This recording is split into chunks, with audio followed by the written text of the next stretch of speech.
మైక్లో పెట్టి అందరికీ వస్తుంది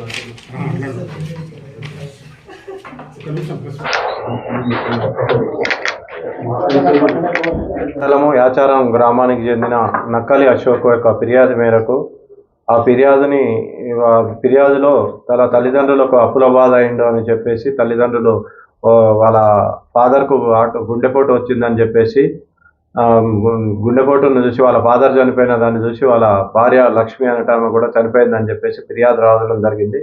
ఫిర్యాదులో భాగంగా మా బంట్వారం ఎస్ఐ గారు, దరూర్ సిఐ గారు మన నేరస్థలానికి పోయి క్షుణ్ణంగా పరిశీలించగా అక్కడ 2 ఇంజెక్షన్స్ అక్కడ కనపడే వరకు అది అనుమానాస్పదంగా మాకు అనిపించి అనుమానాస్పద మృతిగా కేసు ఫస్ట్ నమోదు చేసుకున్న తర్వాత లోతుగా వాళ్ళ డాటరు నక్కల సురేఖ అనే అమ్మాయి మీద కొద్దిగా మాకు అనుమానం ఉండి తరోగా ఇంట్రాగేషన్ చేయగా ఆమె తల్లిదండ్రుల ఆమె యొక్క పనిచేసే హాస్పిటల్ నుంచి తీసుకొచ్చిన మత్తు ఇంజక్షన్లు ఇవ్వడం వల్ల ఇచ్చి చంపినానని చెప్పి మన నేరం ఒప్పుకోవడం జరిగింది. ఇటు నేరానికి గల కారణాలు ఏందని లోతుగా విచారించగా ఈ అమ్మాయి వేరే అబ్బాయితోటి ప్రేమ వివాహంలో ఉండగా ఇది తల్లిదండ్రులకు చెప్తే కులాంతర వివాహానికి తల్లిదండ్రులు ఒప్పుకోకపోగా 2-3 సార్లు చెప్పినా కానీ వినకుంటుండారు.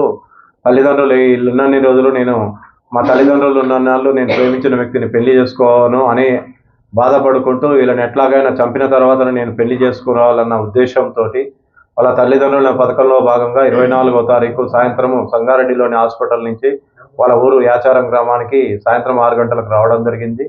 ఆ తదుపరి వాళ్ళ తల్లిదండ్రులు ఆ సమయంలో పొలం దగ్గరికి పోయి రాత్రి ఇంటి దగ్గరికి వచ్చిన తర్వాత వాళ్ళ అమ్మ అన్నం వండి పెట్టిన తర్వాత, అమ్మ నీకు ఒంటి నొప్పులు ఉన్నాయి కదా, నేను డాక్టర్ని అడిగి మత్తు ఇంజక్షన్లు తెచ్చాను, నీకు మత్తు ఇస్తా అని చెప్పేసి వాళ్ళ మదర్కు ఇంజక్షన్ ఇవ్వడం జరిగింది. ఇంజక్షను డోస్ కంటే ఎక్కువ డోస్ ఇస్తే ఇమీడియట్గా క్షణాల్లో చనిపోతారని తెలిసి ఆమెకు నాలెడ్జ్లో ఉన్నది కాబట్టి వాళ్ళ మదర్కు ఇంజక్షన్ ఇవ్వగానే ఇమీడియట్గా పడుకున్నది. ఆ సమయంలో వాళ్ళ తండ్రి ఇంటి బయట ఆమె చలి కాగడం జరుగుతున్నది. కొద్దిసేపటి తర్వాత వాళ్ళ నాన్న ఇంట్లోకి నక్కలి దశరథం ఇంట్లోకి వచ్చి ఏమైందని అడగగా, అమ్మ అన్నందిని పడుకున్నది నాన్న, నొప్పులు లేస్తున్నాయి అంటే ఇంజక్షన్ ఇచ్చినా పడుకున్నదని చెప్పారు.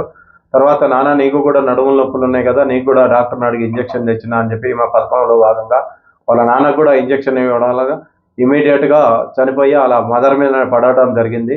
ఆ తదుపరి ఆమెకు భయానికి లోనై వాళ్ళ అన్నకు ఫోన్ చేసి, అమ్మ నాన్నలు ఇట్లా చనిపోయినారు, నాకు భయం వేస్తుంది రా అని చెప్పారు.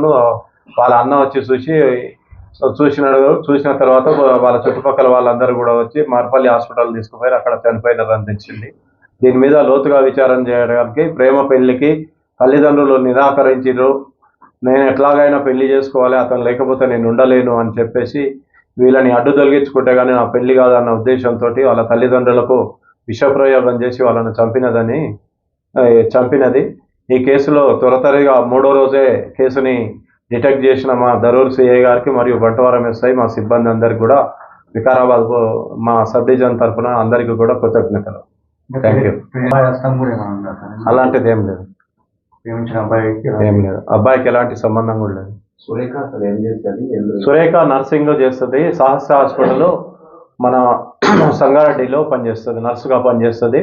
అక్కడ నర్సు చేసేటప్పుడు ఈమె ఐసీ ఇన్ఛార్జ్గా ఉన్న సమయంలో మెడిసిన్ ఎట్లా అనేది డాక్టర్ గారు చెప్తుంటే విని ఈ మెడిసిన్ ఇస్తే ఇమీడియట్గా చనిపోతాయి, ఎక్కువ డోస్ ఇస్తే చనిపోతారని అది మనసులో పెట్టుకొని వాళ్ళని ఈజీగా చంపడానికి ఆ మెడిసిన్ తీసుకొచ్చి తల్లిదండ్రుల మీద విషప్రయోగం పెట్టి చంపినారు.